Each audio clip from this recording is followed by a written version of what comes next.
Good evening, students. In today's session, we will discuss objectives of public expenditure.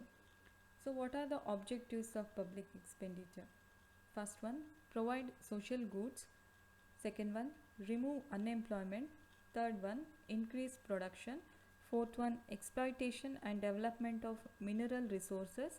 Fifth one, promote price stability. Sixth one, promote balanced growth. Seventh one, inequality of income.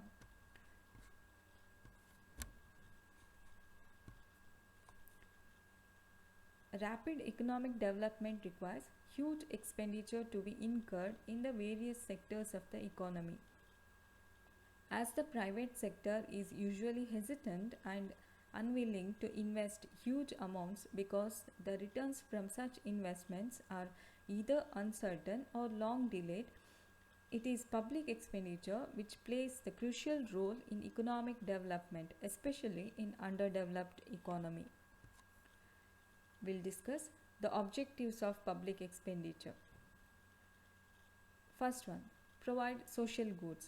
The theory of social goods is of prime importance to the economies of public sector. The market economy, if certain conditions are met, enables an efficient use of resources for providing private goods. However, when it comes to providing public or social goods like parks, roads, bridges, free or subsidized educational facilities, the market economy often runs into trouble. So it says the market economy, if certain conditions are met, enables the efficient use of resources for providing private goods. That means the market economy is suitable to provide only private goods, but when it comes to providing public goods or social goods like education or health, parks, roads, etc., the market economy is a failure actually.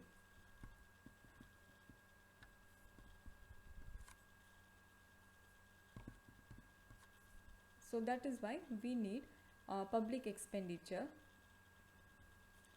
So that is one of the objectives of public expenditure.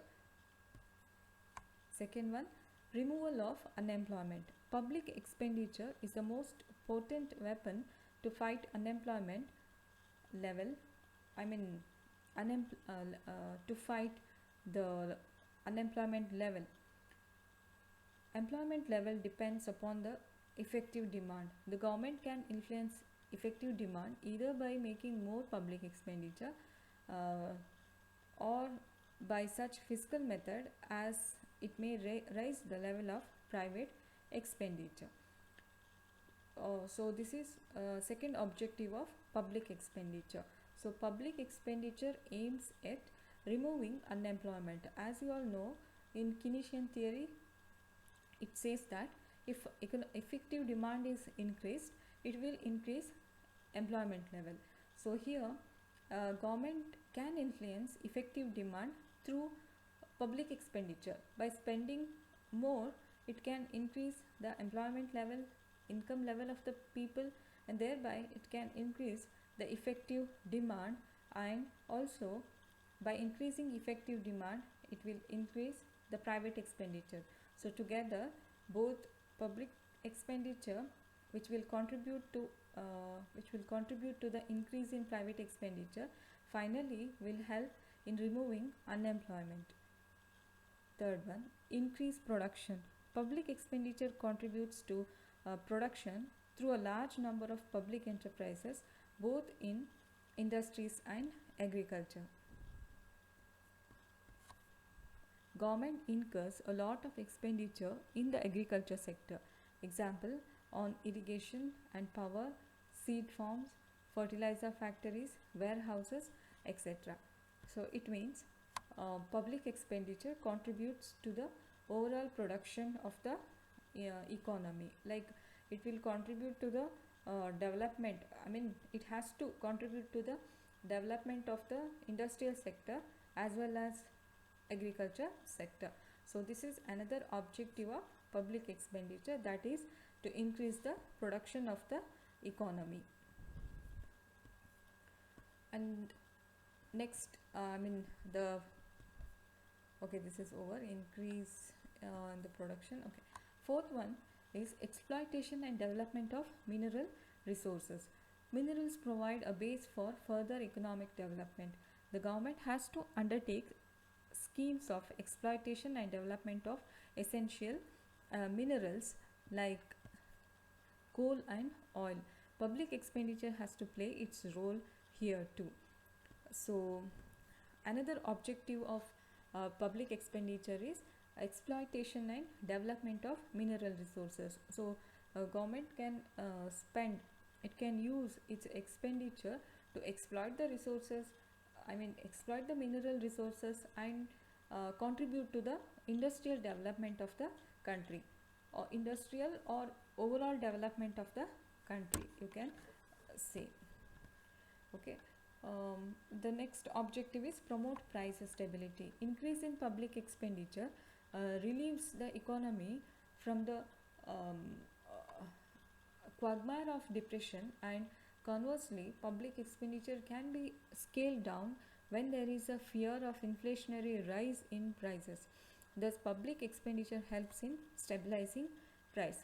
So it means there has to be price stability in the economy, because if there is inflation, it creates a lot of problems in the economy, and if there is deflation, even this also creates problems in the economy. So government should see that there is always price stability in the economy, and it can be achieved through public expenditure. So this is one of the another objective of public expenditure, you can say. And next one is promote balanced growth. There is a tendency to use economic resources for the further development of already developed regions, but for overall growth, special attention needs to be paid for the development of backward areas and underdeveloped regions. This requires huge amounts for which reliance has to be placed on public expenditure. So, in the economy, and as it is discussed in the previous classes, you all know that there has to be a balanced growth in the economy. So sometimes what happens is there is a tendency to use economic resources for the further development of already developed regions or sectors. Okay, in such cases, or when it happens, it will lead to unbalanced growth. Like some sectors will grow and other sectors will lag behind, and some regions will grow, develop. You can see in India, some states are very well developed and some states are still backward, and some sectors like industrial sector, it is well developed, and some sectors are needs some attention.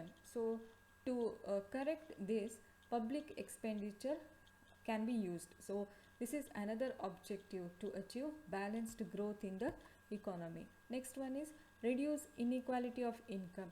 Another objective of public expenditure is to reduce the inequality of income. Expenditure on old age pensions, unemployment relief, free education, free midday meals, etc. benefits the poorer classes of the community at the expense of the rich. So, public expenditure aims at reducing inequality of income in the country. So, through by spending on old age pensions or unemployment relief, providing free education, etc., it will benefit poorer classes, and thus it will reduce the inequality of income. It will benefit the poor at the expense of rich. That means a portion of excess income of the rich is taken, and that will be spent on the poor. So there will be balance, or there will be equality of distribution of income in the country. So these are the objectives of public expenditure, which reveal that if public expenditure properly made of utmost important, or you can say that the above objectives reveal that public expenditure properly made of utmost important for social welfare and economic prosperity. That means public expenditure can be used properly to achieve social welfare and economic prosperity if it has the above discussed objectives. Thank you.